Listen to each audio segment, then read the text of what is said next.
As the season winds down, David Gaspar's success goes up. 4 of the 5 last rounds have seen Gaspars on the top step of the podium, and the only time he's lost is the time he didn't show up.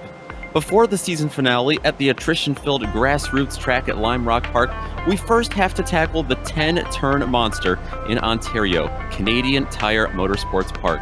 That's where we welcome you for round 11 of the Weekend Warriors Spec Racer Ford Series. And you'll see all the action live on the Global Sim Racing channel via the iRacing Esports Network. Up in the booth today will be Ryan Walker, joining yours truly, Nick Schmeg. Joe Peak is directing for us behind the scenes today, and as always, he'll be using camera sets provided by Dougie Beard. Motorsport has seen a great deal of action, most recently with IMSA sports cars and NASCAR trucks. But like many tracks we've been to this year, you view it with an all-new perspective when you're behind the wheel of one of these SCCA Spec Racer Fords. To get a better view of the challenges at hand for the drivers today, let's learn some more about this Canadian racetrack with the GSRC Lap Guide. All right, we've got Stefan Schlacker in the GSRC SRF, so let's do a lap around Motorsport. Down into turn 1, this is a very fast corner, so you don't see passes into here quite as often as most first turns. It's easy to run wide off of it, but quickly you want to switch over to the right to set up for Clayton. This is a scary corner in a regular car, but the lift throttle oversteer of the SRF makes it a frightening dance to keep your balance. Drivers will be trying to get fully back on the power as soon as they can without understeering off the exit as well. Quebec is the first place where you really have any significant braking, and yet it'll still be very tough to make passes into here. Despite it having a bit of a late apex, it also opens up a lot coming off the corner. Finally, the car gets to unwind for a bit as we head towards the blind crest of 4. You'll hug the inside all the way down the hill, and then comes the braking from Moss Corner. The compression at the bottom of the hill shortens the braking zone by a huge chunk, making it hard to pass. Also, it's probably wiser to wait to overtake because this double apex bend actually leads onto the Andretti straight. This is the longest flat-out section of the track, which means in the SRF, you'll see drivers try to draft off of one another. It's so much easier to try to pass here than anywhere else on the track since it's simply a matter of slingshotting by. It'll probably be more of a game of tactics as long as you can hang on to the car ahead. It's a long climb as we try to straighten out the kinks in this run, but interestingly, there isn't that much braking at the end of it all. The S's kick off with this long, sweeping right-hander that has 2 apexes. What can sometimes happen is drivers will launch a surprise attack under braking for turn 9 by taking away the inside line. But before you know it, the track switches back into whites. This is another one where it's best to keep away from the inside curve. But hopefully, if you've kept it all together, you've now finished a lap around Motorsport.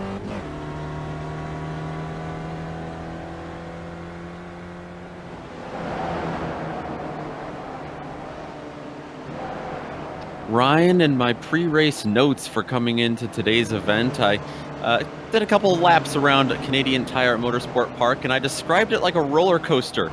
Tell us a little bit about why that's true in these tiny SCCA Spec Racer Fords. Yeah, this track, like you describe it, it's kind of like a roller coaster, and just because of the nature of the track, you go up and down, you've gone uphill and downhill, and yeah, it's just got a whole mixture of things to it. But this fantastic Canadian Tire Motorsport Park track is located in Bowmanville, Ontario, and has 10 turns and is 2.459 miles in length, or 3.957 kilometers in length if you prefer to use that. And passing places are going to be obviously that back straight with the slipstream, and also the places that are in a danger zone. Turn 1, if you get it wrong and clip that inside curb or even the inside bump at the onset of the car, or if you run wide and clip that curb, you're on a one-way journey into the wall. Absolutely, and we might see a couple of those drivers take that detour here on the roller coaster into the wall, but none of these drivers would be able to be here today if it weren't for our sponsor, because the Weekend Warriors series is brought to you by Sim Stickers. Whether it's button boxes, steering wheels, or keyboards, they've got you covered. And now if you use the promo code GSRC10 or GSRC10 when purchasing, you're going to get 10% off all orders for the whole season. You can find out more at simstickers.co.uk. We have some points to talk about, and I already mentioned that the season's winding down. This is the penultimate round of the season, and David Gaspars has been unstoppable. This is the biggest points lead he's had all season, Ryan. Tell us a little bit more about what we're seeing up there in the S1 points. So David Gaspar has pretty much been the form man at pretty much the form man this season, or the dominator as we should be calling him now. By Mauricio Nacelles, he's not been really letting him get away that much, but he's fallen out of touch, and is 79 points back. And Gaspar's only has to finish in the top 3 tonight and next week, and he should have the championship in his pocket. But Daniel Sadro, third place, has just fallen back and is mathematically out of contention. But Mr. Consistent Michael Dobek is in 4th, and rounding out the top 5 is Felix Samos, having a good consistent season. Absolutely. Things over in the S2 points as well, really shaken up after last week's race at Interlagos. Now, Aaron Vagley was leading the points coming into that, but it is our understanding that he will not be able to finish this season, unfortunately, on his end. So you see him how he drops down to 3rd. He'll probably be dropping out of the top 5 after today, but it's Dominique Bureau who's got a 28-point gap back to Jim McGill. That's your top 2. Those are your 2 drivers to watch for. Don't forget about that tie right behind him, Simon Meyer and Tom Gradwell as well. And only 1 point behind that tie is Kenneth Bately. By 1 point, he's back down by 43 points from Dominique Bureau. Ryan, I mentioned this was the penultimate round of the season, but for some of our new viewers just joining us, and maybe this is their first round of the season they've watched, why don't you fill them in on some race details? So I had somewhat of details about the series. This, like Nicholas mentioned, this is round 11 of 12. The setup is always for the series is open setups, but the fuel is limited, so you will have to make a mandatory pit stop. Race length, as always as well in this series, 40 minutes, and the points are rationed out from 100 down to 25. And you will get -3 points for every 10 incidents, or 10x, I should say, with a fast repair thrown in as well. So if you make a mistake, wreck the car, and you can still get it back to the pits, you get a brand new car and you can be on your way again. Absolutely, and we've got a lot of drivers out there. It's a lot to keep track of. It looks like we've got close to 50, which is going to be a lot, like you mentioned, on this tiny, well, I shouldn't say too tiny. It's a 2.5 mile track, but only 10 turns. It will really bunch up. It is quite chaotic out there, and right now in qualifying, we are seeing a driver who has really enjoyed some chaotic races this year, Jonathan Madden. He's got 2 wins this season, the Charlotte Roval and Brands Hatch Indy, 2 of the most attrition-filled races. We might be seeing another one of those today, but he is currently on top of the board in qualifying above David Gaspar's by about 0.2 of a second. Yep, and Mr. Consistent, like I was talking about, Michael Dobek is currently in the top 3 as well, having a great qualifying so far. So good to see Michael up in the top 3. And also 4th place is Felix Samos. And Jonathan Madden coming back again after missing last week's round. And Erwin Rotkrantz as well, having a good season. So yeah, plenty of people have improved massively this season, and it's great to see in this series. To keep track of where they all are on the track, you can head over to gsrc.tv for some little extra help in your timing and scoring. That's gsrc.tv for all your informations and all your numbers to keep track of in this race. And as always, you are watching this on the iRacing Esports Network. Great to be a part of that community, and great to put these great drivers, like you said, some great drivers making some great gains in terms of talent and just being overall competitiveness this season in competition. The SRF Weekend Warriors proud to be on the iRacing Esports Network. Got about 6 minutes left of qualifying, and we already mentioned Madden and Gaspar's on top. Good to see Austin Winter back in this series. He's been here a couple seasons ago. He's back in 5th place, so he certainly has picked it up right where he's left it off.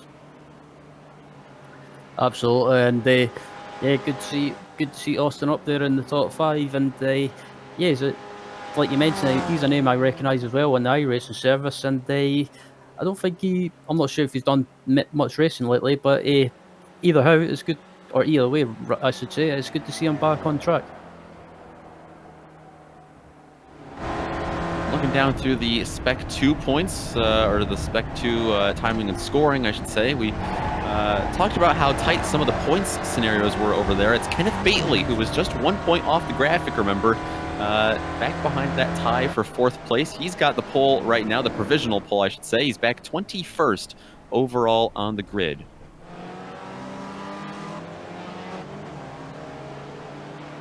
See him there heading on onto the front stretch. And Ryan, you mentioned how dangerous turn 1 can be. This is a fast track, as many roller coasters are, but you're going downhill into that right-hander, and that's you know, the first couple of turns here I've always found incredibly daunting, no matter what vehicle you're driving. You've got that scary turn 1, the right-hander, like I mentioned. Then you've got Clayton Corner, which is a left-hander over a crest, and then Quebec, another one, but it goes back right, and then you're headed down into the double apex of Moss Corner. It's a terrifying ride through there, and you know, it's going to be very interesting, I think, to see how these Spec Racer Fords are going to handle that terrain.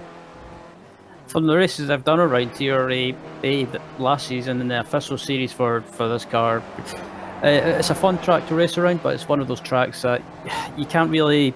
You get tempted to push, but you can't really push otherwise. With some of the bumps and some of the corners, this car, you know, is notorious for bouncing over the bumps, and if you get it ever so wrong, it can bite you. And Motorsport is a good example of that. It's got different style corners, different elevation, and I think that's what makes this track a very fun track to race around.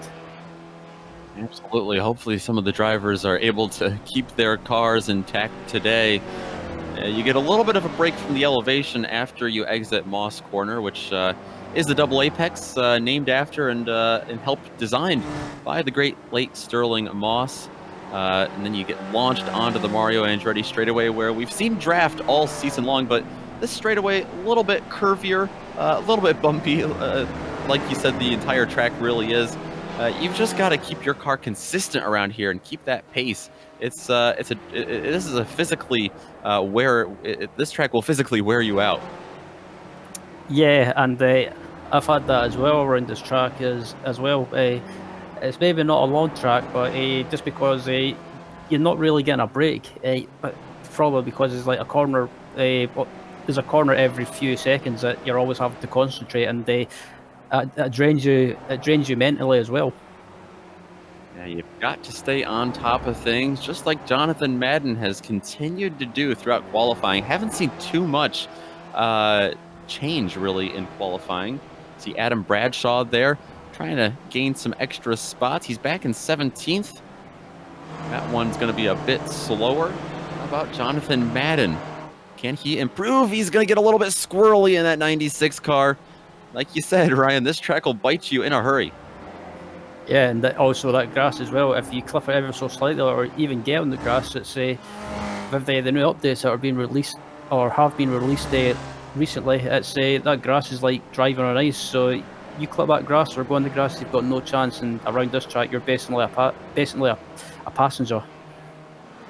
Not a whole lot to report in terms of weather. It's a pretty nice day out there in Ontario. Partly cloudy, 72 degrees ambient temperature, and a 92-degree Fahrenheit track temperature. But it's important to notice that it is just before 11 in the morning virtual standard time, so it should be heating up as the race goes on.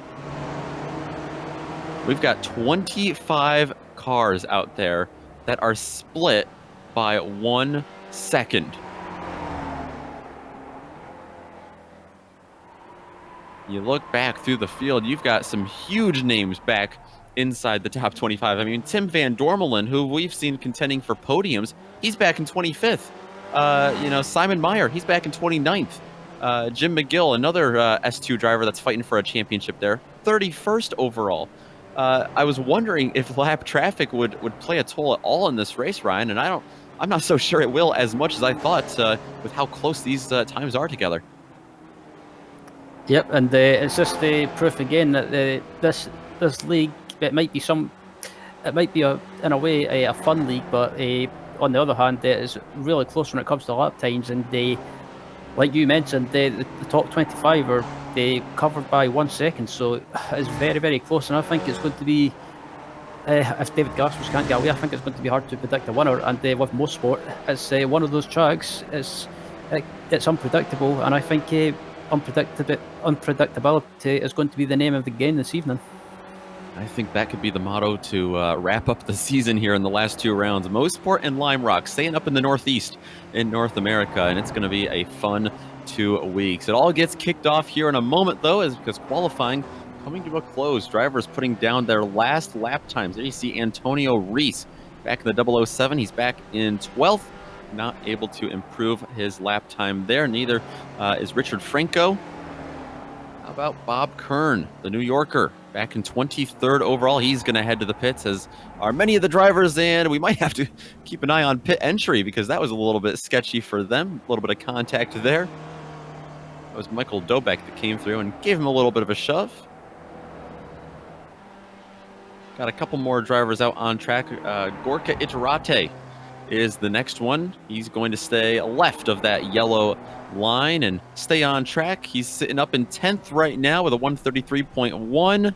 This one is going to be a 133.8, 7/10 slower. Jason Perry, driver of the number 97, the UK&I driver. We saw him very quick last week at Interlagos. Had a couple of issues. He's back in 21st this week and not able to improve there. He's going to be starting outside the top 20. Lots of ground to make up for him. Same for Chris Murakami, who starts back in 11th, it looks like. A couple more drivers heading to the paddock to get their last second tweaks done to these cars. Antonio Reese, he's going to head to the pits. Behind him, I see Will Ferry in the 248.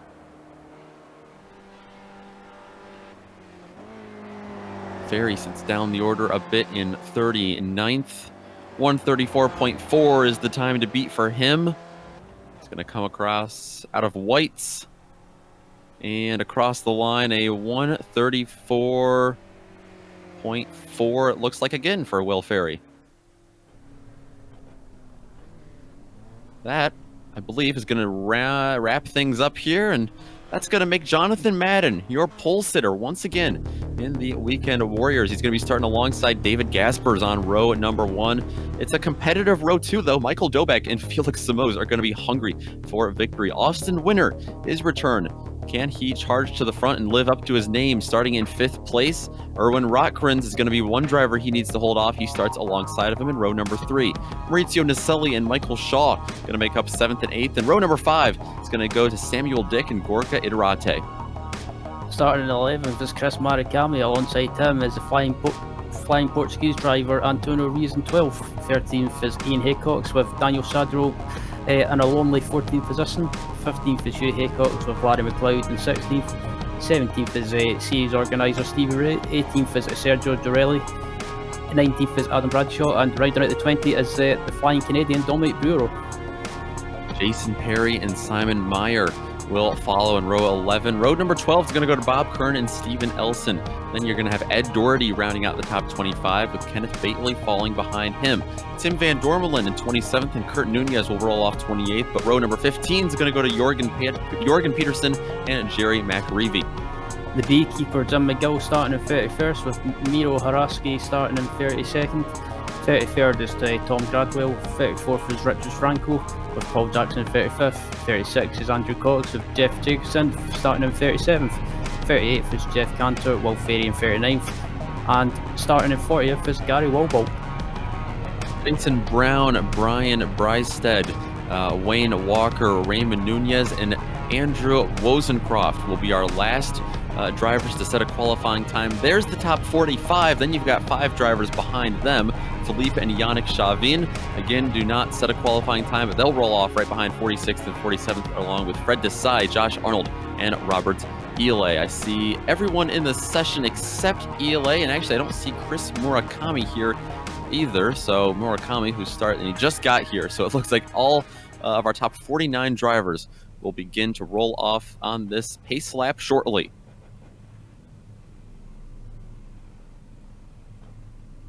They'll be following the iRacing Porsche safety car as he begins to roll off on this. It'll be the slowest lap that they make today, hopefully. It'll be a plunge downhill. There's a little bit of asphalt on the inside here, a little bit of paved runoff into that inside wall, but Ryan, I've seen a lot of things go wrong there, especially after the pit exit. It's one of those corners that you want to try and take as much inside curb as you can, but yeah, the middle of halfway down the inside of that corner, right on the inside, there's a bump, and if you catch the onset of these cars, and yeah, you can't really do anything about it. If you manage to hold it, then you're doing well. But with such a big pack of cars tonight, I think two things are going to be key to this race: patience and also possibly pit strategy. That's right. We do have a pit stop for everyone to take today in this 40-minute race. We might see a couple different strategies, like you mentioned, play out. That'll be something to keep your eye on. It might be the best way to make a jump on somebody. The long plunge down the left-hander, down into turn 4, and then the double apex turn 5. Pretty hard to get into it. It's a pretty blind corner, but the exit is especially important because you've got that long Andretti straightaway that follows.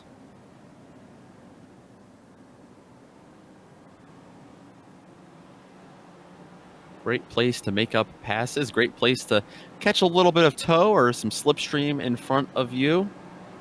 Seen a lot of packs form up on the Mario Andretti straightaway, but they've got to get themselves sorted out before they reach turns 8, 9, and 10. Through the S's and then into White's corner, which is that is turn number 10. It's the left-hander, right-hander rather, back onto the front straightaway. It's a little bit flatter, but bumpy and, like Brian said, unpredictable, which might just be the name of the game today and next week at Lime Rock. They've got a couple more corners to make their way through, and then they'll be off to the races, and it'll be under the control of Jonathan Madden in that number 96 car. The driver out of New England, as the iRacing pace car makes the hard right turn onto pit road, and the green flag is out for round number 11 in the SRF Weekend Warriors Series. Jonathan Madden with a great start, but David Gaspar is going to be able to fall in line behind him. They go single file through the top 6 or 7 or so, but it's down into that right-hand plunge. Like I mentioned, you see a little bit of a move from David Gaspar. He's trying to pull out a line. He's got to be aggressive early if he wants to take that lead, but you got to be careful at the same time. Jonathan Madden's going to fend off the lead for now. As they come down into turn 2, and they coming down the hill, and it looks like everyone's so far anyway, everyone's been patient and been sensible, but further back in the pack, some people are trying to make moves already, and instead of settling down. See a couple cars off track. That is Larry McLeod being one of them. He was the biggest front runner up there, but through Moss Corner for the first time, and you can see just how this bunches everyone up. And David Gaspar's, what kind of run is he going to get onto the Mario Andretti straightaway? Can he pull out a line and get around Jonathan Madden? He's going to move to the left. What can Madden do, and what are the drivers behind him going to do? That's Felix Simoes, who jumps a spot at the beginning. Michael Dobek, who fell back a spot. But it's a drag race up front between Gaspars and Madden for the lead. Absolutely, and Simoes was trying to get in on the accent as well. I thought he was going to try and make it free wide, but he decides against it, and Madden and Gaspars are going side by side through the right-hander, and as they come up to the left-hander as well, and Gaspars up into the lead. David Gaspars is going to lead lap number 1 here at Canadian Tire Motorsport Park, and you can already see him gap Madden just a little bit. Madden, I think, just trying to find the acceleration, trying to find the grip out there as they work lap number 2.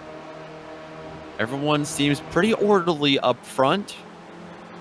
Saw a couple cars off track in the back, but nothing too major, nothing too severe. Did mention that Larry McLeod was one driver that lost a good handful of positions.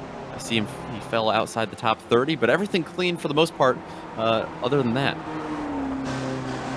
Absolutely, and I'm just looking towards the rear of the pack as well, and it looks like after starting 20th, Dominic Bureau's ended up falling back to the back of the field as well. Always Fred the size off in the tyres as well, but this battle back up at the front is still going on for the lead between Gaspars and Madden, and also Simoes is joining in as well.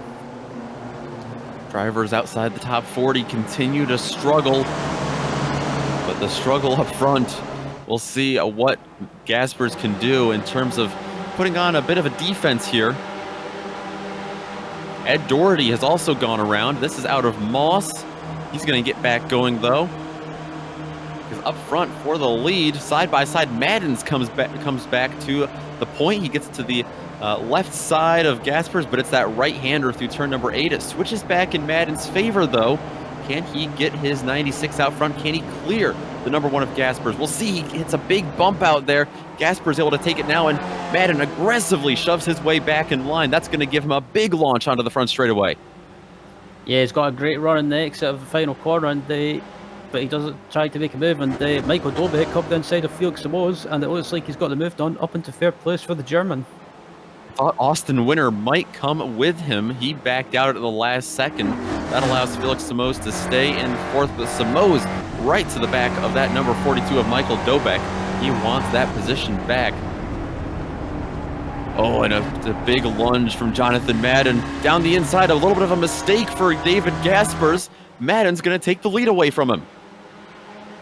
Yeah, it was a fantastic move by Jonathan Madden. He just taking no prisoners there. He threw it up the inside and he managed to get the lead back. But he's on the backhander because they're coming up to the back straight, and that slipstream, that means that David Gaspar can try and make a move again. But at the moment, surprisingly, this pack is still real close together, and actually most of the pack is. As they climb up to just upwards of 100 miles an hour on the Mario Andretti straightaway. Again, we see this flip-flop. David Gaspar is going to try to leapfrog him. Seems like he can get up alongside of him, but then it just kind of stalls out because they don't have any draft help in front of him. And this time, Madden's able to keep the defensive line, and he's able to clear Gaspars before the next passing opportunity. Behind them, everything orderly still. Dobek, Simoes, Austin Winter. That's Mauricio Nacelles right behind. He's gained a spot from the beginning. He's jumped up there in that fight. See a little bit of dirt getting kicked up there. Oh, and a big wiggle from Jonathan Madden down into turn number 1. That allows Gaspars to sneak out to the left, but he has to get on the brakes quickly. And look at the 31 of Felix Simoes right up through the middle from 4th to 1st. But now he's going to have a big slide. Madden trying to come back at him on the inside. He's going to have the run into the right-hander. Up around the blind turn of Quebec. And then down to turn number 4, but it doesn't matter because Felix Simoes, out of nowhere, just stole the lead away. That was a very optimistic move, and credit to Felix. He managed to.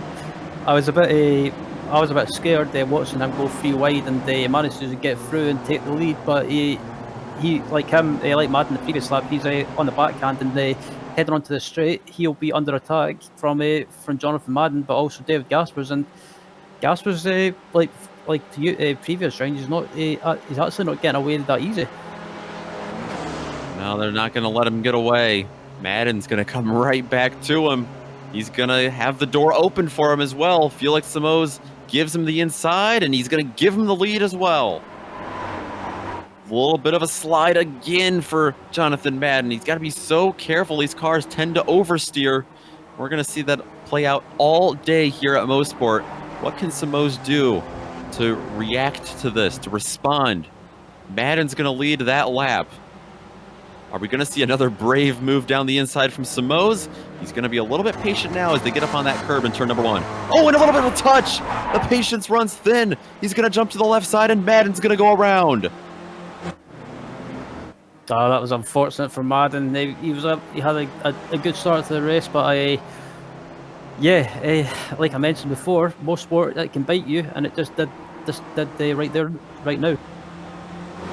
We've seen how crucial it was just a lap ago. If you check up at the exit of turn 1, you're going to get absolutely flooded with an onslaught of cars. That's the last thing Felix Simoes wanted to do there, so he went for it. He thought he was going to have the room, and then unfortunately, like you said, he ended up clipping the 96 of Jonathan Madden, who's going to lose a ton of position. I see him down outside the top 40 now with a very beaten and battered number 96 car.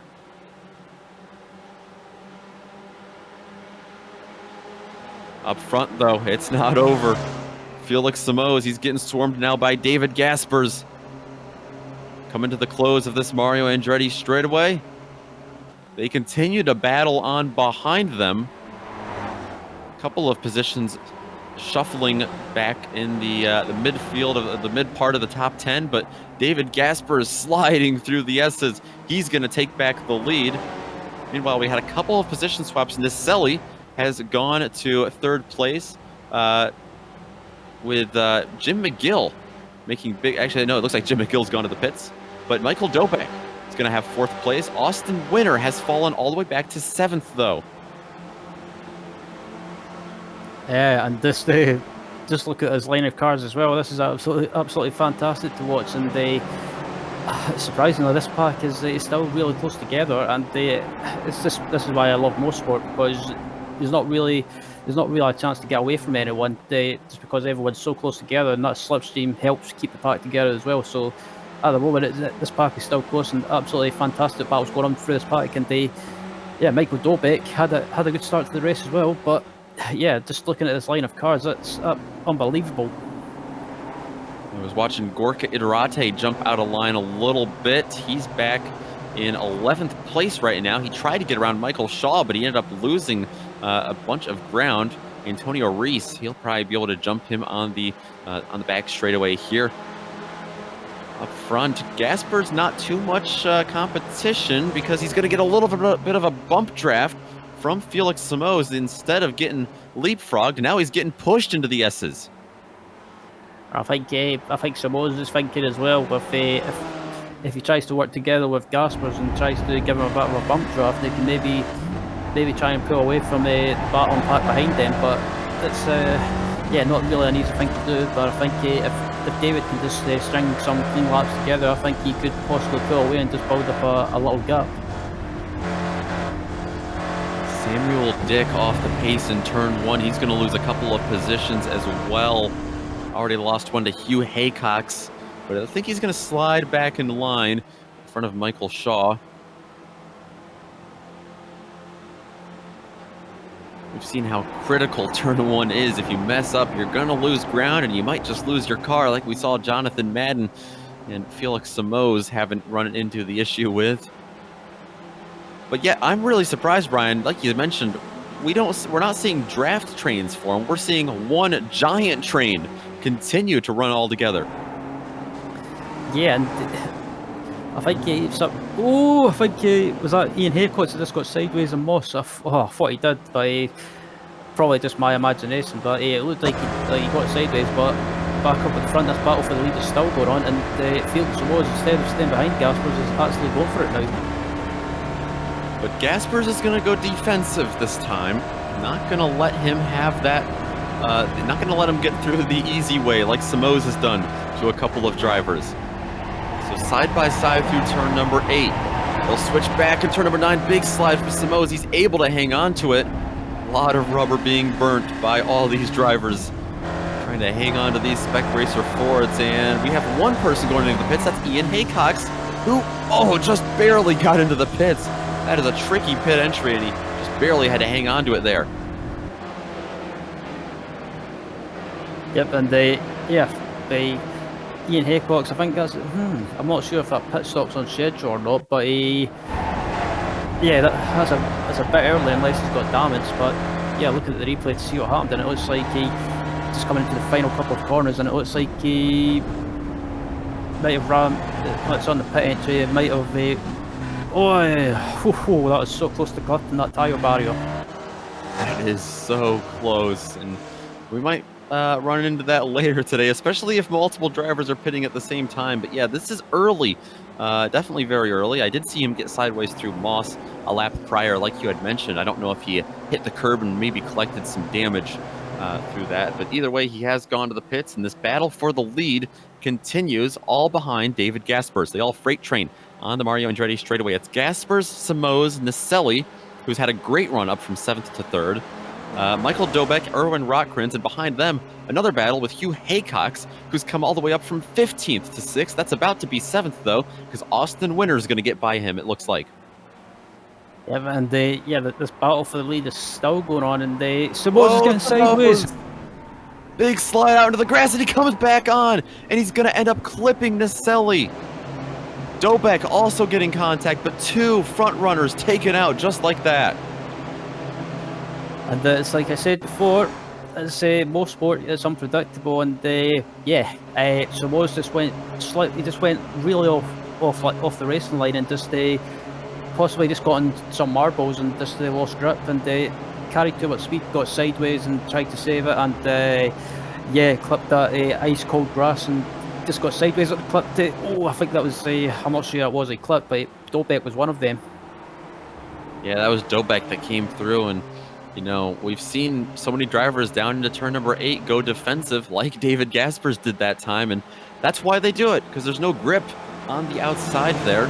Mose was trying to make it work. He was trying to get a nose ahead on the entrance to turn number 9, which switched back in his favor, and like you said, he clipped that, what must feel to these cars like ice cold grass, and it just sent him spinning, unfortunately, into Mauricio Nacelles. That is going to promote Michael Dobek up into second. Erwin Rotkranz up to the podium after starting in 6th place, a couple rows behind. Austin Winter and Hugh Haycox will round out your current top 5.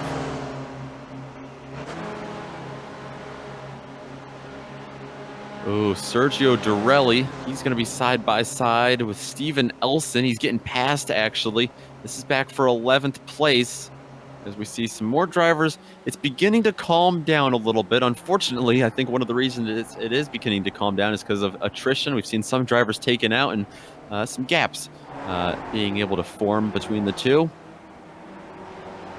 So now we're seeing those draft trains come into play. That's another driver pitting behind. That's Bob Kern being followed in by Jerry McReevy. We've only been driving for about 15 minutes. Really am surprised to see so many drivers coming into the pits this early. Me too, and it's normally I think for the first time this season that Stevie Ray has not been the first to pit, so yeah, Stevie gets beaten to that award. He has been one of those drivers that did come in, but and I believe he might be the highest pitter. Actually, no, I think Michael Shaw is the highest pitter, but Stevie Ray definitely up there. We'll have to see if that pays off for them. Absolutely, and just a side note as well, that pit entry, when you come into the pits, you can't really see the first pit stall, and it's a complete nightmare to try and spot it. So whoever's got the first pit stall in this race this evening is going to have a hard time of it. I love that.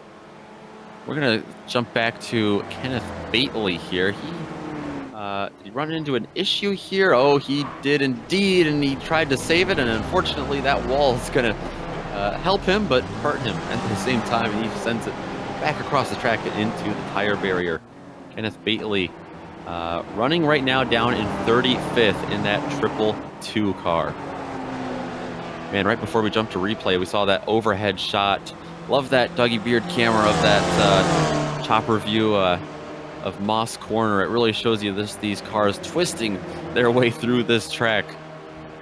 But right now we're seeing a little bit of a battle for not quite the lead, but back for 3rd place, because Austin Winter is all over the back of that 069 of Erwin Rotkranz. He's continued to move up through the field, and he's definitely showing the pace to get another spot done as well. He's got Hugh Haycox behind him, who I believe is our biggest mover of the race so far.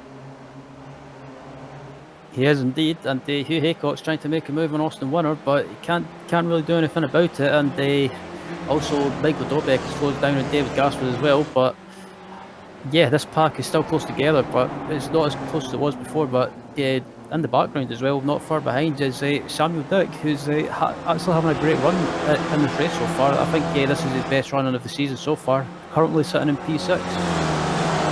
It's impressive too, because just a handful of laps ago, I pointed out a little bit of a mistake he made, and that forced him to lose a couple positions. I think he even fell outside the top 10 at one point. After starting 9th, he's back up to 6th. Great recovery for the 119. After that, they are really spread out. But back up front, they are not. Gaspars continues to lead. It is Michael Dobek in 2nd after all that we have seen has shuffled out. But man, I'm keeping an eye on that battle for 3rd, 4th, and 5th. Rotkranz, Winter, and Haycox are all nose to tail. And Hugh Haycox as well in the 5th position. he's technically in what I like to call it the popcorn position, just watching these guys, and they also as well with Motorsport in that long straight, if he can stay in the slipstream, he can do a bit of fuel saving and stretch fuel out. So, but also, excuse me, also behind him as well, he's still got a pack behind. So he's bit of contact between, that was Haycox and Winner. Somehow they're both gonna save it. And while I was watching that, up front, Dobek made a jab at Gaspar. We're going to take a look at that once again. They were nose to tail, and a couple of these blind crests. That's not what you want to be with these cars, because if there's one little checkup, you're going to run into the back of someone in front of you, and you see Haycox just get into the back of Winner, and hopefully that damage doesn't hurt either of them too badly. Credit to Winner as well. Yeah, he done well to hold that slide, and I thought he was going to spin around for a minute and collect some cars, but he managed to hold on to it, and they done pretty well. As Michael Dobek's trying to make a move on the inside of fellow German David Gaspar's, but can't really do anything about it. Gaspar's left the door open that time, as we see another pitter up front behind him. That was Hugh Haycox. Don't forget, these drivers have fast repairs, so even if they are coming in for a scheduled fuel stop, they are able to get some repairs done, and that makes a lot of sense for Hugh Haycox, who probably has a bit of front nose damage to his Spec Racer Ford after that run-in with Winner. Oh, down through Clayton. Gaspar's again with a tiny little mistake. You see Dobek get a nose ahead on the outside, but the track just does not go in his favor. Meanwhile, behind him, Winner is going to get underneath Rotkrins for third place. I was just about to mention as well that Gaspars and Dobek need to watch, because they've got Winner and Rotkrins behind them, who will be happy to, or more than happy to pick up a couple of positions if the two Germans get caught with each other. So they have to be very careful, and Winner having a good race, Rotkrins having a good race as well, but further back they've got Samuel Dick, Iterati, and Mr. Consistency as well, Daniel Sadro, solely making places up through the field, so there's some people that would be happy to pick up some freebies. For fifth place, Gorka Iterate is going to be able to get around Samuel Dick, and I think Daniel Sadro might be able to follow him as well. But back up front, we see Gaspars get that spot back, and watch out for Austin Winner. He's going to try to get a nose underneath Michael Dobek, and he's going to be able to do that because Dobek's going to get up on the curb, make a tiny little bobble on the outside. Man, Austin Winner, he's got nothing to lose in this Weekend Warriors Series, making a triumphant return, and he's got his sights set on that leader now. Absolutely, and the Winner up into second place, Dobek falls back to third, and Aaron Rotkrins still sitting there in fourth position, but if Dobek and Winner, I should say, they start scrapping amongst themselves, that's going to give Gaspars a chance to pull away. But into the pit lane is Samuel Dick. More front runners begin to go into the pits. We'll have to wait for these leaders. Man, if you are Austin Winner, this next pass is going to be the toughest you're going to have to make all race long, I think, to get around that number one car of David Gaspars.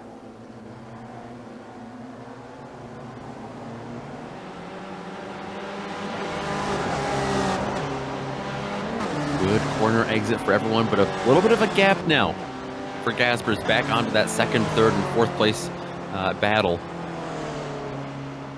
Not enough of a gap to eliminate that slipstream, because Gaspars certainly feels threatened. He goes down to that inside line. He hugs the grass on the right side of the track. Now he comes back left and swings it into the corner, trying to hit his marks. A little bit of a slide. Nothing too alarming, though, for Gaspars. Back through the S's the other way.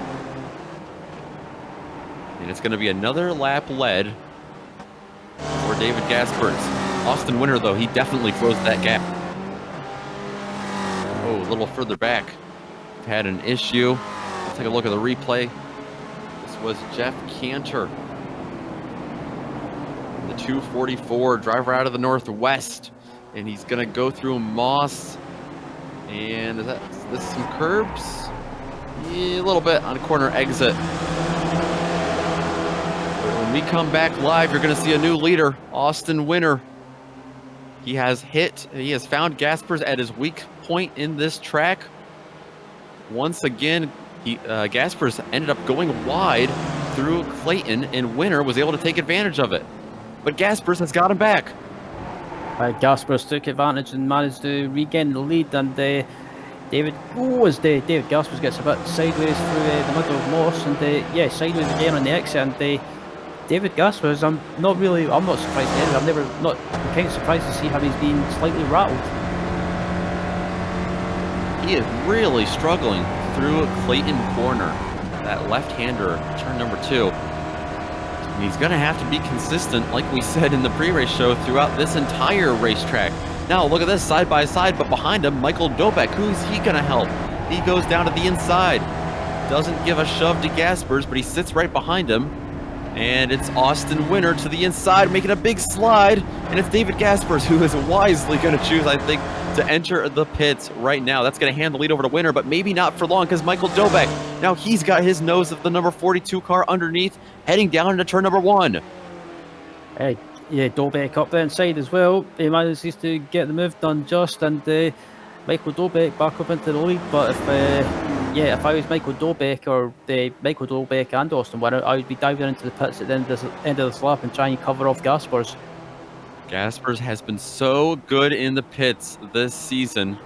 Saw a car off track there. That was Andrew Wozencroft, who didn't actually wreck or anything. He literally just went over to the grass to get out of the way of the leaders. That's a safe way to do it for sure. And these leaders appreciate it. A little bit of lap traffic hurting Erwin Rotkrins. Andrew Cox is really holding him up back there. And that is allowing these 2 front runners, Dobek and Winner, to scoot away from any more competition. Absolutely, and also there's got this battle going on between Erwin Rotkrins and Daniel Sadro, and Sadro again just slowly getting through the field, and he's got a great run on Rotkrins, but I don't think Rotkrins is going to give up that position that easy. And up front, Dobek doesn't make, Winner does not make a move on Dobek. We might have had a problem with Dominique Bureau. 208, what happened here? There you see him getting back out on track. He went off somewhere. Oh, is this down into Clayton again? Another driver swinging it wide. So hard to get the grip down, and then right into the tire barriers. That's a hard lick.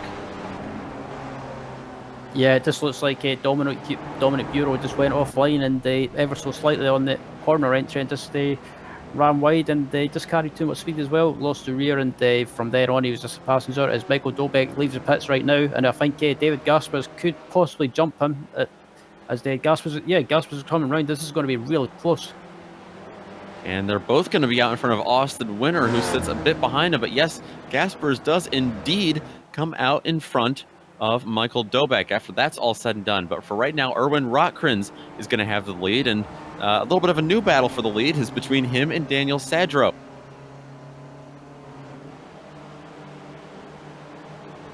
So where will this play out? When will they come into the pits? We've got our top 5 that have yet to pit. Sergio Dorelli, Tim Van Dormelen, and Tom Gradwell are all up there as well.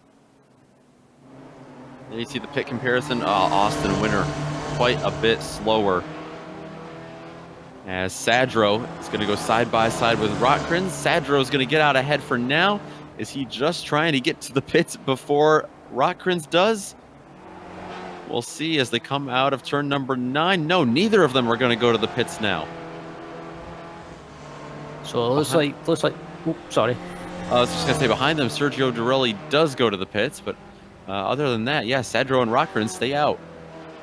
It looks like they've managed to save maybe stretch the field out by 1 lap, but I would expect these 2 to be in the pits by the end of this lap, or at least by the end of the next lap. But Sadro and the Rotkrins still going at it, and the Rotkrins, ever since he's moved up to the Spec 1 class, he's still been doing well, and I think his move up to the Spec 1 class has been justified because of his pace. Oh, absolutely. He has a couple of podiums to his name that he actually earned back as a Spec 2 driver. we're going to have to keep an eye on this battle for what is currently 4th place behind Tim Van Dormelen. It's David Gaspers versus Michael Dobek, and that is when the top 3 come in and pit. That is going to shuffle out and cycle through to be your battle for the lead. Michael Dobek still in this. Austin Winter, man, he lost a lot of time. He's back in 9th place. He even lost out on Hugh Haycox and Gorka Idirate as well in the pits. Indeed, and Michael Dobek still keeping up with David Gaspar, so Gaspar is not running away with it like he has done in previous rounds, and just behind them as well. Yeah, Tim Van Dormelen, I was going to say Tim Van Dormelen, but he's about 16 seconds behind in 3rd place, so there's a car sideways on the back straight, so it looks like the battle for the win will be between the 2 Germans. And surprisingly, Sadro and Rotkrins are able to stay out for another 2.5 miles. Another circuit around Mosport for those 2. And Sadro really pulling away from Rotkrins. They are really putting all their eggs in one basket on this strategy call. They are waiting to the very end, using up the last drop of fuel, it seems.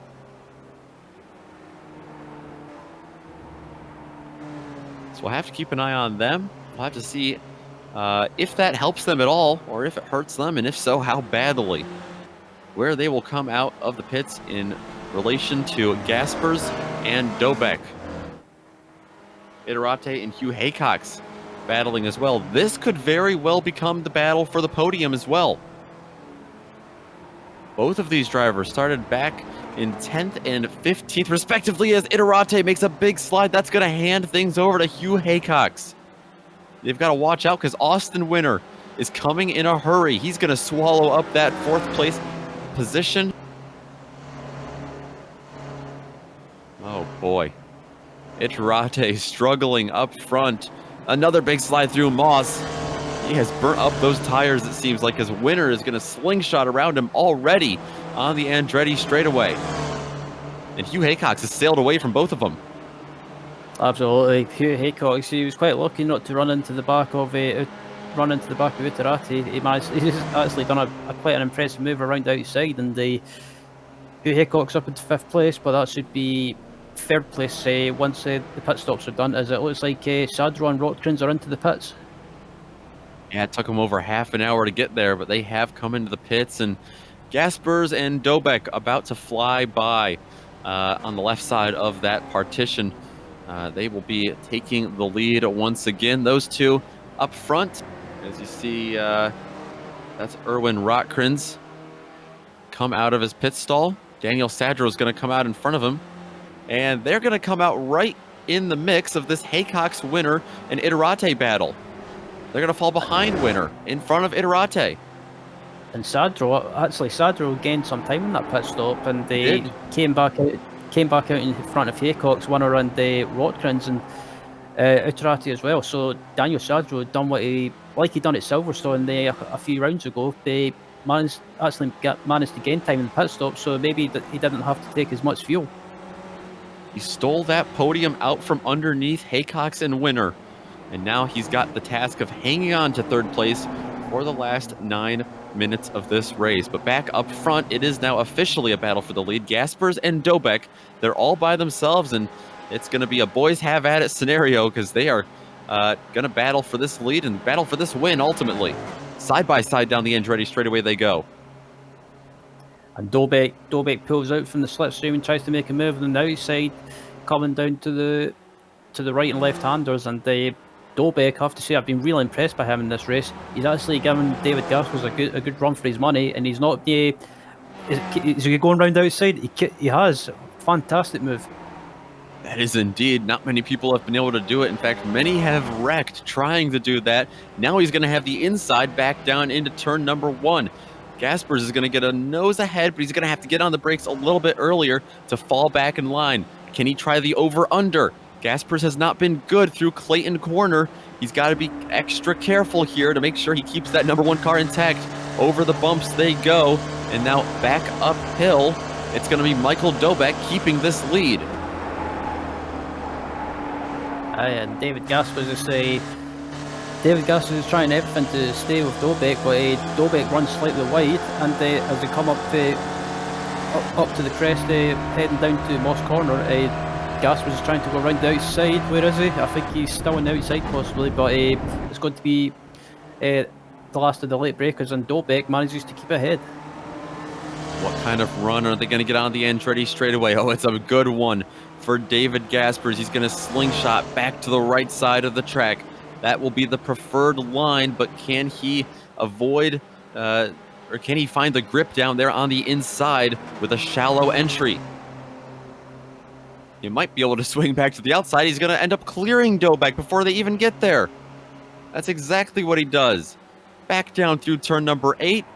Dobek's going to start to lose a bit of time to David Gaspars. The last thing he wants to see. And I think it's not a bad thing, because I think if Dobek can stick with Gaspars, I think he could possibly try and make a move on that back straight and maybe try and make a run by using the slipstream. But he's running out of time. They've got about 6 minutes and 20 seconds remaining, and so we've technically got about 3 or 4 laps remaining. And Daniel Sadro at the exit of White's Corner had all 4 wheels on the grass. Austin Winter has caught him in a hurry as well, and now Austin Winter is going to be looking back for a spot on the podium today. Great battling all throughout the front runners of this race.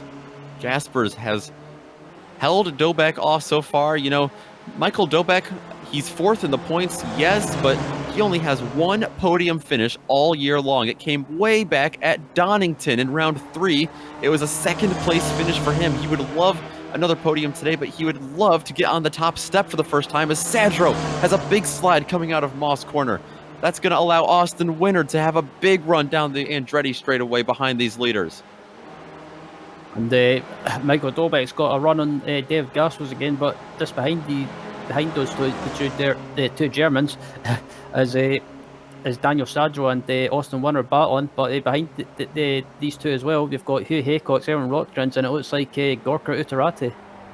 Utarate joins the party once again. Dobek, you mentioned he got side by side with Gaspars back up front, but he couldn't find the grip on the outside of turn number 8.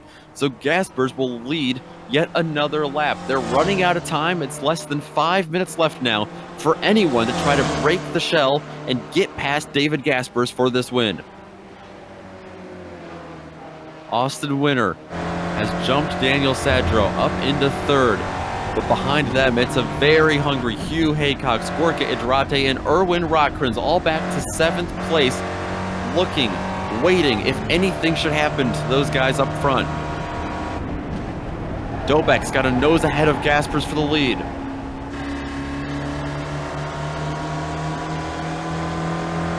Side by side through turn number 4.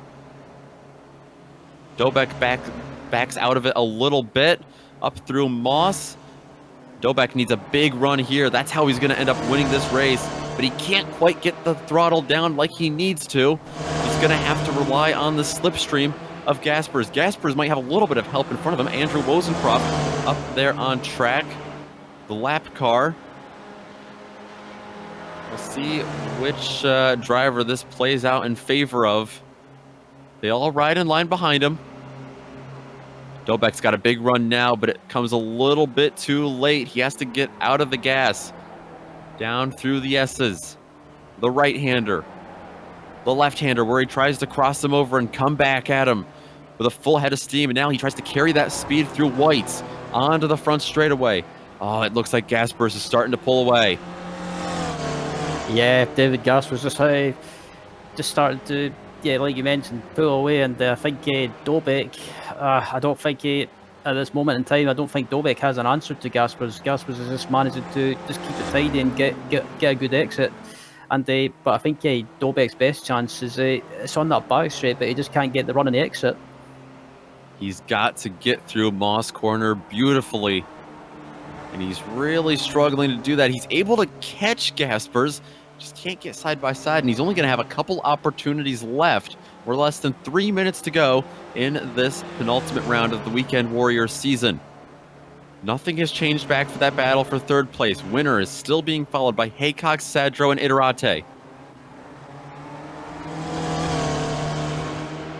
Out of again, Moss. What will happen here? Can Dobek close in on him? and yeah, Dobek got a much better run on the exit, but he's still not close enough. He just can't get close enough to Gaspar. It seems to be Gaspar is just getting the better exit, and Dobek just trying everything, but just doesn't have an answer. He catches him, but he runs out of racetrack. He needs a couple extra 100 feet down there, I think, to be able to get around him. They're going to be crossing the line here, and I believe this is going to be 2 laps to go. Oh, it's going to be tight, but it's going to be 2 laps to go for David Gaspers. Hopefully they've all taken the right amount of fuel. We'll keep half an eye on this battle for the lead, half an eye on that battle for the last spot on the podium, because it's still a 5-car train there for third. And again, Michael Dobek, he's closer to Gaspers this time around, but like I said before, he needs to get a good exit onto the back straight, and they try and get on the power as early as possible. But this battle for third place is still going on between winner Haycock, Sadron, Uterati, and Rotgrins. And Rotgrins actually has fallen back slightly, but hungry Hugh Haycox is trying everything to try and get that final podium position. Through Moss, a little bit of a different line this time for Gaspers. He hits the apex a little bit earlier, a bit of a slide for both drivers. This is the best exit we've seen from Dobek yet. Is he going to have the momentum this time? What is Gaspers going to do? He's going to go down to the right side of the track and defend. Down the Mario Andretti straightaway for the penultimate time in the penultimate round of the Weekend Warriors season. He jumps to the outside. Dobek, can he get his entire car ahead of the one of David Gaspers? They're going to be lunging down through the S's. Michael Dobek desperately looking for this win on the outside. There's no grip out there. David Gaspers holds the lead in front of Michael Dobek.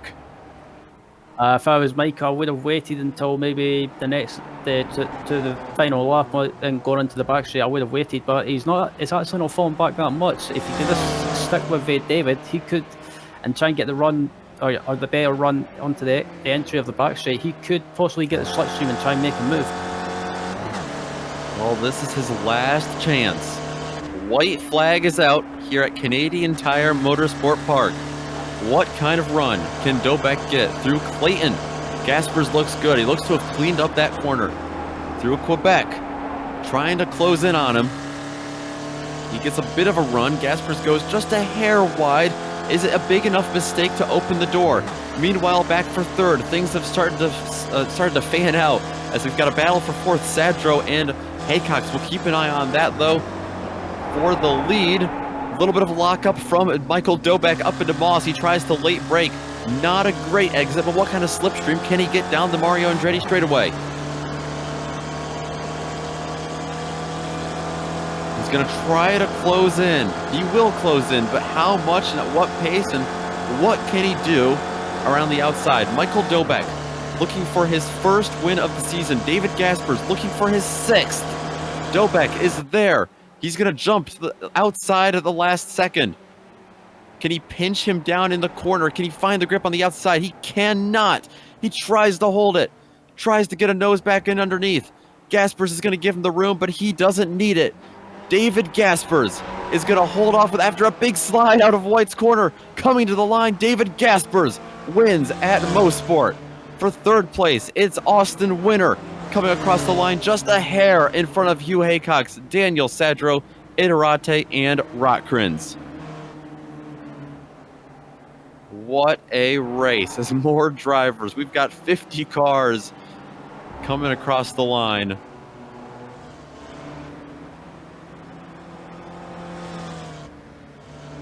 Decent battle for 17th.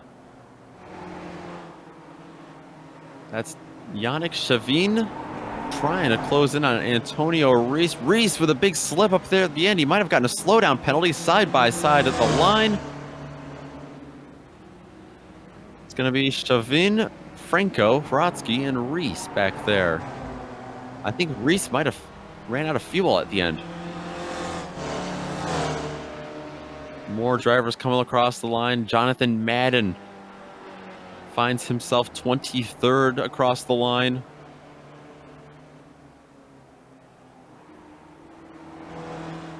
Jump back to 29th place. Josh Arnold trying to fend off Tom Gradwell. Gradwell, who's been quick a lot of this season. Wayne Walker back there as well, but that's exactly the order they'll finish this race in. More drivers coming across the line. Chris Murakami actually going to be the last driver on the lead lap, back in 34th.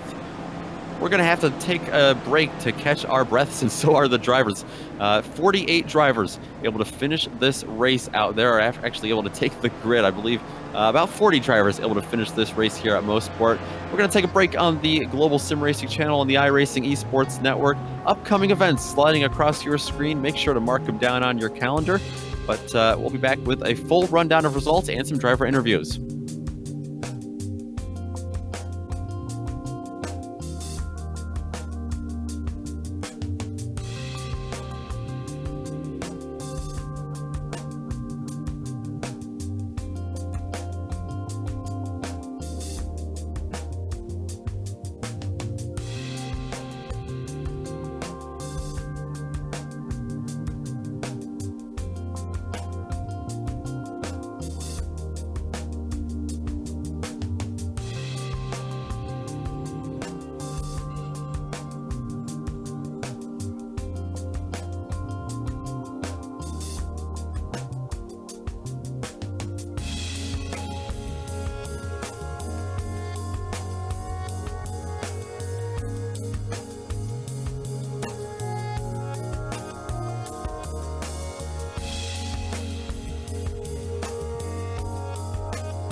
Welcome back to Bowmanville, Ontario. We've just seen a 40-minute race, which turned out to be 26 laps, all 26 of which David Gaspars had to work incredibly hard for his 6th victory of the year and his 3rd straight of the year. He's going to get the win by a 10th of a second over Michael Dobek. Then Austin Winter will round out the podium in his triumphant return to the series. Yuhei Cox and Daniel Sadro will round out the top 5, followed by Gorka Iterate, Erwin Rotkrins, Mauricio Nacelles, Samuel Dick, and Adam Bradshaw, who had a quiet run from 19th up to 10th. Bob Kern was another driver that had a quiet run from 23rd in the grid to finish in 11th. 12th was Ian Haycox, with Michael Shaw finishing in 13th. Jason Perry finishing in 14th, with Tim Van Dormelen finishing in 15th. Yannick Chauvin finishes in 16th. 17th was Richard Franco. 18th was Miro Haraski. And 19th was Antonio Rees. And the YouTube sensation himself, Jeff Jacobson, finishes in 20th. Right behind him from 4th place to 21st, it's going to be Felix Simoes, then Paul Jackson, and then our pole sitter who got taken out early, Jonathan Madden, winds up 23rd. Philippe Chauvin is going to round up 24th, with Kenneth Bately right behind Will Ferry. Sergio Dorelli, who had some problems of his own, 27th. Jeff Cantor, 28th. Then Josh Arnold and Tom Gradwell will round out the top 30. 31st was Wayne Walker with Kurt Nunez in 32nd. 33rd was Gary Walbolt, and Chris Murakami finishing in 34th, and the 35th was Dominic Bureau, Jason Brown 36th. 37th was Brandon Breasted, and the rest of the field were a few laps further back, or they had issues in the race. Yeah, a couple big names back there. I see Jerry McReevy, Larry McLeod, Stevie Ray. But 48 cars took the grid today, and for the 6th time this season, it was David Gaspars coming out on top. We've caught up to him for another interview this season. David, great to have you back in the booth, and man, that was a rush for sure. That one was not quite as guaranteed for you as some of these other wins were. Yeah, definitely not. I think it was obvious to see that this is not one of my stronger tracks, and I was struggling quite a bit with some of the corners. Yeah, one of those we were really noticing turn 2, Clayton Corner, that the downhill left-hander right at the beginning of the lap, really struggling there. It seemed like. What is the nature? I mean, this car, especially, what was it like driving this car around Motorsport? That's not really a problem. I just don't like the track, and for some reason I'm slow here. at least compared to some other tracks. Still able to come out on top, though, with a win. You're battling with Michael Dobek there at the end. You had a little bit earlier pit stop. Were you trying to maybe get the job done early in the pits and then pull away like you have for the rest of the season? No, I was side by side with Austin at the time, so I would have been really slow if I would have continued into the last corner, and so I lost less time by going into. So coming in a bit strategically, yeah, you were side by side with Austin. I wondered if you were going to wisely choose to come in and pit, and you did indeed. It definitely paid out for you though, because you got the job done. But what was going through your head just in the last handful of laps? Michael Dobek just desperately trying to scratch and claw his way up there and get that lead away from you. I think that was still fine, everything there. Yeah, unless I made a mistake out of Moss, I was pretty sure that I could keep him behind me. I got a little scared when I almost spun in the last corner of the last lap, but other than that, it was. Yeah, we did see that. I was wondering if he was going to make a late charge on the front straightaway. Now I've got to talk to you about the championship. I don't know how locked up you've got it, but it looks pretty good heading into Lime Rock. That's gonna be a fun race for sure. At least on our end. I'm not so sure if it'll be fun for you guys down there. We'll see. I have never seen the new layout yet. I really don't like the old Lime Rock. It was always a drop week for me. So with the new one, I'll try once. But all right. Well, you have a nice cushion, it looks like, going into the championship round. And you got the win done today. Before we let you go, is there anyone you want to give a shout out to? As always, the broadcast team and Sim Stickers. Awesome. We love doing it for you, and certainly put on a show for all the guys at Sim Stickers who wisely chose to sponsor this great series. That's David Gaspars. Congrats on that win, and thanks for stopping by the booth. Thank you. David Gaspars winds up getting his 6th win of the season, and it's actually his 5th win of the last 6 races. Ryan, you've caught up to the driver who finished just a little bit behind him. It's Michael Dobek back in 2nd place. Yep, Michael finishing in 2nd place after a absolutely fantastic battle with David Gaspars and just missed out in the win. But Michael, another podium finish this season, and to be battling for the win, that must feel pretty good. Yeah, indeed it was after Interlagos, which didn't work pretty well for me. That was a relief. Yeah, it was fun battling with David up there. Yeah, I mean, I think you started further, well, not further back in the pack, but you weren't too far behind him at the start of the race, and then just as the race went on, you progressed through the field, and before you know it, you're battling David for the win. But yeah, how was that race for you? But the pack was really close. But was the driving standards good?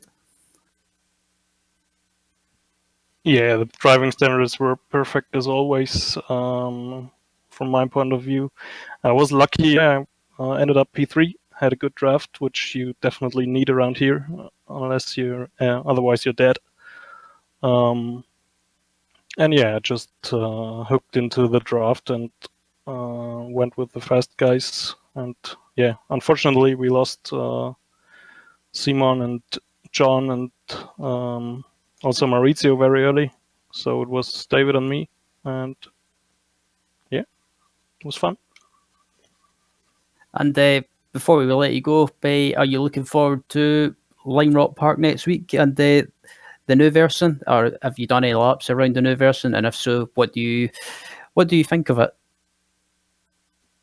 I haven't done a single lap at the new version of the track. I also didn't do a lot on the old one. But yeah, that's pretty much common for me. Most of the tracks are quite new, so I have no idea what to expect from there. Well, thanks for joining us in the booth, Michael, and again, congratulations on the 2nd place, and we'll look forward to seeing you on track next week for the final round of the season. Yeah, see you there. Hopefully back in the booth after the race, because that usually means I The race wasn't too shabby. Good stuff. As that was second place finisher Michael Dobek joining us, and Nicholas, it wasn't as chaotic as I thought it would be, but nevertheless, we still had a fantastic battle for the win, going down to the last lap between the two Germans. It is always exciting to be able to call a race for the SRF Weekend Warriors. And with that, we want to give a special thank you to everyone who came out today for the penultimate round in the SRF Weekend Warriors series, including all the drivers who put on the amazing show for us today. We also want to thank Sim Stickers for sponsoring today's event, like they have all season long. Don't forget to check them out at simstickers.co.uk. An additional thanks to all the amazing companies that provide the software and hardware that we use to create a GSRC production for you. We also, of course, want to thank the very talented June DeLond, who provides our music. See the screen for more on how to get a hold of more of her great work. Thanks to you to the team today in the booth, Ryan, Joe, and Dougie. Don't forget to check out the GSRC on social media. You can do that at our website on globalsimracingchannel.com, where you can show your support by picking up some awesome GSRC merchandise. We're also on Twitter at GSR Channel, on Facebook at Global Sim Racing Channel, on Instagram at GSRC_Graham, and of course, you can head over to our YouTube channel where you can hit that big red subscribe button so you don't miss a second of racing. Make sure to join us in the PRL NASCAR Cup Series tonight at Charlotte Motor Speedway, where they'll race at 8:50 p.m. Eastern. But to see more of today's racing, like we said, we're going to be back next Sunday for the season finale at Lime Rock. With all that being said, thanks so much for joining us today, and until next time, race clean, race hard, and we'll see you on the track.